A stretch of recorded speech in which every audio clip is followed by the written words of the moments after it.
Hello friends, ఈరోజు మనం పాలక్ పులావు ఎలా చేయాలో నేర్చుకుందామండి. ఇది చాలా ఈజీ రెసిపీ, టేస్ట్ చాలా బాగుంటుంది, అంతకన్నా హెల్త్కి చాలా మంచిది. మరి దానికోసం ఒక కప్పు బాస్మతి లేదా నార్మల్ రైస్ తీసుకోవాలి. తర్వాత అందులో కొద్దిగా వాటర్ వేసుకుని దాన్ని వాష్ చేసుకోవాలి. సేమ్ అదే కప్పుతో 1.5 కప్ వాటర్ వేసుకుని అరగంట లేదా గంట సేపు దీన్ని నానబెట్టుకోవాలండి. ఎక్కువ నానితే కనుక మనకి చాలా త్వరగా కుక్ అయిపోతుంది.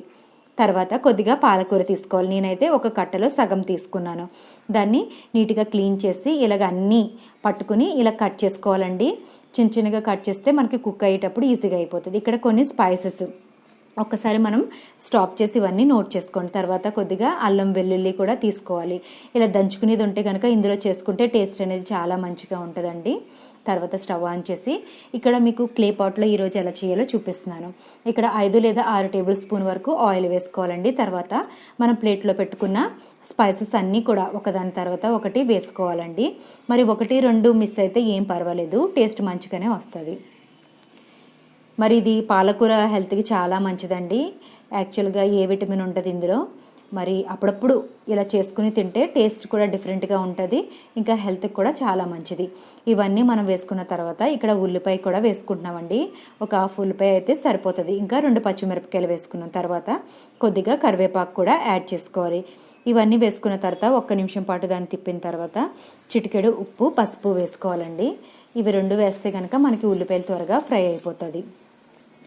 ఇది ఫ్రై అయిన తర్వాత మనం ఇక్కడ టమాటో కూడా వేసుకోవాలండి. టమాటో తర్వాత జింజర్ గార్లిక్ పేస్ట్, మనం గ్రైండ్ చేసి పెట్టుకున్న జింజర్ గార్లిక్ వేసుకుని 1-2 నిమిషాలు ఫ్రై చేసుకుంటే సరిపోతుందండి. ఎక్కువ టైం అవసరం లేదు. తర్వాత ఇక్కడ హాఫ్ టమాటో తీసుకున్నామండి, లేదా ఒకటైనా తీసుకోవచ్చు.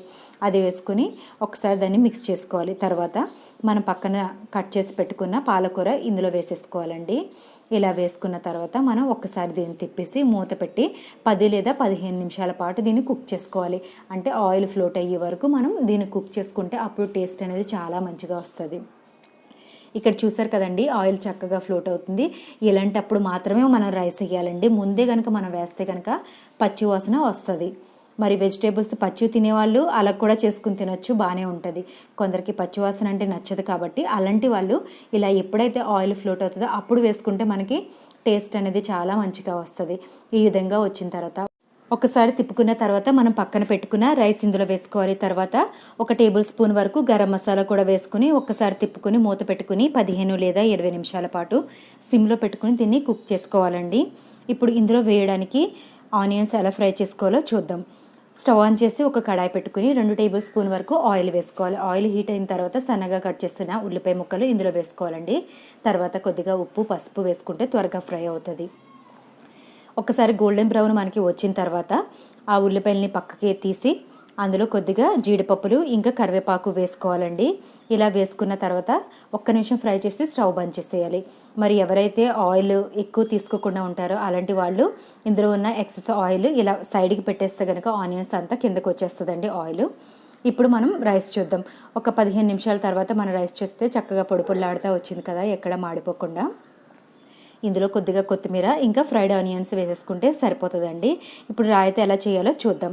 కొద్దిగా పెరుగు తీసుకున్నాం, అందులో సన్నగా తరిగిన ఉల్లిపాయ ముక్కలు ఇంకా కొత్తిమీర వేస్తున్నామండి. ఇంకా బీట్రూట్ కూడా వేసుకుని ఇలా తింటే హెల్త్కి చాలా మంచిది. మనం ఎప్పుడు కుక్ చేసి తింటాం కదా, అప్పుడప్పుడు ఇలా కుక్ చేయకుండా ఇలా తింటే టేస్ట్ చాలా బాగుంటుంది. చూసారు కదా, కలర్ ఎంతో బాగుంది కదా.